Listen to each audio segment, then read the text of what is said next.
Siapa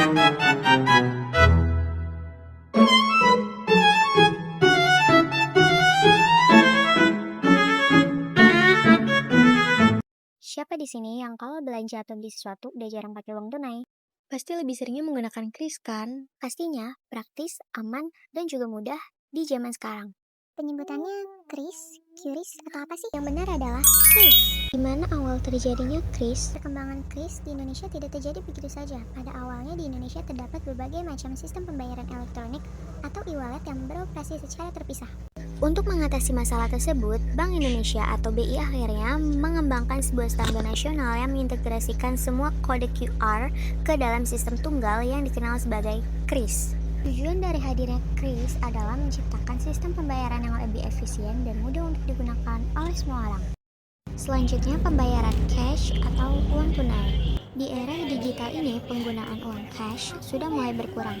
Masyarakat mulai banyak yang beralih melakukan transaksi secara cashless. Dari pembayaran menggunakan uang tunai ke metode non-tunai akan menimbulkan berbagai konsekuensi yang beragam. Efeknya bisa berupa positif atau negatif. Nah, sekarang kita lagi ada di kantin nih bersama siapa nih namanya? Mr. Daniel. Mr. Daniel, Kang Daniel. Daniel. Siap. Kita mau ngasih beberapa pertanyaan nih buat Kang Daniel. Pertama tuh kayak, kenapa sih Daniel memakai layanan QRIS dalam sistem pembayaran di usaha? Oh, menurut gue sih kalau QRIS itu mempermudah transaksi. Kalau cash itu ada kendalanya dalam kembalian. Kalau QRIS tuh kayaknya praktis deh gitu, praktis. Jadi lebih mempermudah ya? Betul. Terus kita juga ada pertanyaan selanjutnya nih. Nah, jadi yang pertanyaan kedua itu, menurut Kang Daniel mengenai metode pembayaran di usaha Kang Daniel itu lebih efisien menggunakan cash atau QRIS? Menurut gue ya QRIS lah. Apalagi anak sekarang tuh rata mereka jarang megang cash kan. Tinggal scan lebih praktis. Oke. Terus ada nggak sih kayak dampak positif atau negatif dari itu? Oh iya, negatifnya ada ya. Kalau QRIS itu anak ada, nggak semua anak jujur lah. Oh iya, ada juga. Ada yang bilang udah dibayar, ternyata mereka nggak jadi bayar. Kayak gitu. Gue pernah ngalamin gue berkali-kali. Tapi QRIS gue sekarang keren, ada suaranya. Oh iya, berarti harus update juga ya? Nah, jadi kalau begitu transaksi 5.000 dia bunyi 5.000 gitu. Kalau waktu itu gue ada suaranya. Pernah ketipu. Nah, pernah ketipu deh pokoknya. Terus dampak positifnya kira-kira apa aja nih? Positifnya ya itu enak lah, nggak bingung nyari kembalian. Oh iya. Tapi susah nggak sih kalau misalnya kita kayak, kan ada tuh beberapa orang yang kayak orang tua gaptek tuh, tapi dia di masa sekarang tuh harus tuh biasanya QRIS, sekarang kan orang sekarang jarang kan bawa cash. Itu gimana sih caranya kayak biar dia tuh paham sama apa sih Transaksi QRIS itu gampang banget kok, tinggal step aja gitu. Oke, sip, keren banget. Oke, terima kasih Kang Daniel, thank you.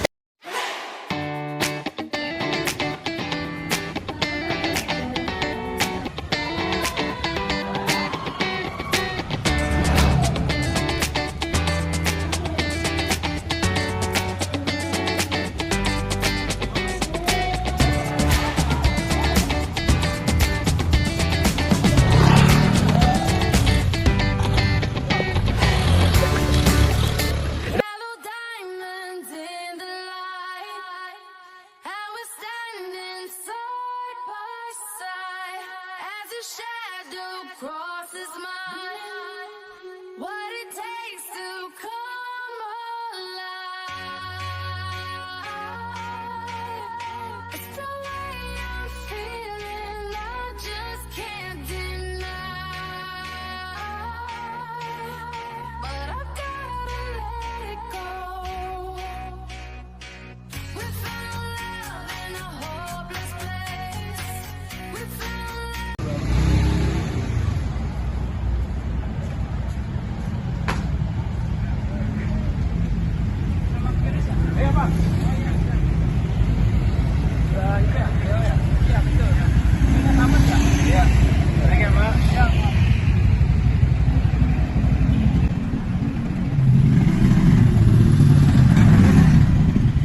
Halo semua, saat ini kita lagi bersama Mem Dwi. Kita akan mewawancarai Mem Dwi terkait perubahan teknologi.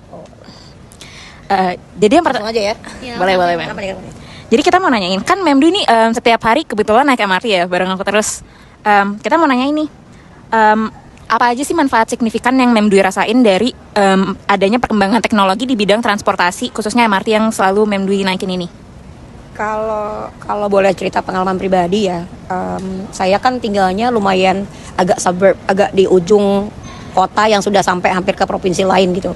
Batasnya sudah agak jauh dari Jakarta Selatan. Yang namanya transportasi MRT ini membantu banget karena dari segi waktu efisiensinya tinggi banget ya. Dan kita nggak perlu repot-repot ngantri karena kita udah punya teknologi kartu.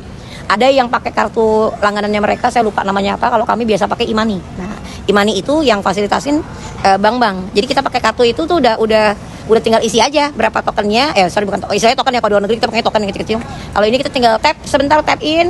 Merasakan nikmatnya dingin walaupun itu sebentar aja ya, karena dari stasiunnya MRT Fatmawati yang saya biasa naik sampai ke sekolah itu nggak cuman sekitar 6 atau ya nggak sampai 10 menit bahkan, tinggal kita lari aja menyesuaikan, dan itu waktunya tepat banget, nggak usah dikejar, sudah pasti jadwalnya dan belum pernah terlambat selama saya naik gitu. Banget tuh. Nah, pertanyaan yang kedua ada dari yang tadi Mem udah sampein, ada nggak sih dampak negatifnya dari transportasi umum ini? Mem, yang soalnya kan yang tadi yang dirasain tuh dampak negatif sih mungkin di awal persiapannya ya, saya ngerasain juga tuh bahwa kendaraan roda 2 atau kendaraan roda 4 zaman MRT sedang dibangun saat itu, walaupun nggak lama ya, kita nggak sampai 2 tahun juga, itu dampak macetnya panjang sekali ya, itu dampak negatifnya. Terus yang mungkin kalau negatif secara ekonomi buat mereka yang mempertimbangkan itu harganya cukup mahal, tapi kalau buat saya kan kita lihat efisiensi ya. Kalau mahal tapi mempersingkat waktu, lebih cepat sampai kepada tempat tujuan kita, kayaknya masih ya worth lah, masih seharga dengan yang kita bayar. Kalau menurut saya sih gitu aja. Nah, kita ada pertanyaan terakhir lagi nih Mem. Perkembangan teknologi ini kan kebetulan menyentuh banyak moda transportasi umum ya. Kenapa dari segala banyaknya moda transportasi umum tersebut Mem Dwi pilih untuk naik MRT tiap harinya? Kalau yang saya pribadi rasain sih, sebenarnya memang banyak moda transportasi yang lain, tapi dari segi waktu, kenapa saya pilih MRT? Walaupun agak nyambung-nyambung dulu menuju MRT, tapi lebih fleksibel ketika itu dalam situasi hujan misalnya. Kalau kita naik kendaraan umum yang gampang lah, ojol misalnya katakanlah, dari segi harga lumayan lebih mahal, walaupun itu menyampai dari depan pintu sampai depan sekolah juga nyaman ya. Tapi dari segi waktu itu kita nggak bisa pastikan juga kondisi cuaca saat itu terpengaruh. Kemudian kenapa pilihannya MRT? Kebetulan relasi yang paling sampai pada nalar saya adalah dari tempat saya tinggal sampai ke tempat tugas saya saat ini ya enakan MRT, lebih praktis. Kebetulan itu di depan sekolah banget gitu loh. Jadi jaraknya nggak sampai, kalaupun terburu-buru sekalipun 5 menit juga nyampe gitu istilahnya, kalau anak sekarang bilang ya. Efisien pokoknya. TJ boleh. Kalau boleh saya sampaikan, TJ ada juga pilihannya, jalurnya juga banyak. Cuma TJ itu kalau dari segi kecepatan, kalau saya nggak salah mereka punya aturan tidak boleh lebih dari 50 speednya gitu per jam. Dia nggak boleh ngebut banget karena bis-bis yang sedang digunakan sama pemerintah DKI saat ini tuh listrik gitu ya. Jadi menghemat. Bagaimana mereka ugal-ugalan kayak yang lain, padahal kan harusnya nyarinya nyaman. Dan buat saya saat ini prioritas pertama adalah MRT. Gitu. Mungkin ada satu lagi pertanyaan sih Mem. Kayak menurut Mem, dari semua manfaat yang udah Mem rasain sendiri itu, penting nggak sih buat edukasi kayak hal yang ramai, kayak terutama mungkin siswa-siswa di sini ya Mem, untuk kayak lebih pilih transportasi umum daripada transportasi pribadi? Kebetulan sekarang transportasi umum juga udah lebih nyaman dan lebih banyak opsinya kan Mem? Ya, selain banyak koneksinya, kita nggak perlu mikirin parkir, satu, nggak perlu mikirin dana tambahan bahan bakar, karena kita kalau sesuai dengan beberapa pembelajaran sekarang itu ya, harus ngurangin namanya pemanasan global, juga ngurangin yang efisiensi energi segala macam. Siapa sih yang bisa jamin beberapa tahun ke depan kita nggak akan krisis energi gitu loh. Kalau kita semua sama-sama pakai kendaraan umum, kita bisa lihat juga manfaatnya lebih banyak lagi daripada itu secara sosial ya. Kita bisa lihat perilaku orang ketika mengantri, terus perilaku orang ketika berbagi yang seharusnya memang itu bukan jatah dia gitu loh. Karena Transjakarta juga termasuk salah satu, MRT juga gitu ya. Jadi ada prioritas-prioritas yang harus disampaikan, bahwa secara adab kita juga dididik buat berbagi sama yang memang membutuhkan dibanding kita. Banyak pendidikannya kalau naik umum. Coba naik pribadi sampai depan sekolah masih tidur, itu bisa dibangunin, bisa bebas, oke. Tapi kan harga yang dibayar lebih mahal. Kita bayar parkir, kita belum lagi stres kalau macet segala macam. Jakarta kapan sih nggak macet? Kalau nyetir sendiri. Betul, itu yang saya maksudkan. Dan dari segi kalau misalnya kalian masih diantar orang tua, waktu yang orang tua kalian siapkan untuk mengantar kalian itu bisa digunakan untuk yang lain, sebenarnya lebih produktif untuk mengerjakan yang lain. Jadi mereka produktif, kita juga tertata secara kemandirian juga bisa, itu udah lebih berbaur sama yang lain. Menurut saya sih gitu ya. Nggak tahu kalau orang. Thank you Mem. You're very welcome. Sukses ya. Terima kasih Mem. Mudah-mudahan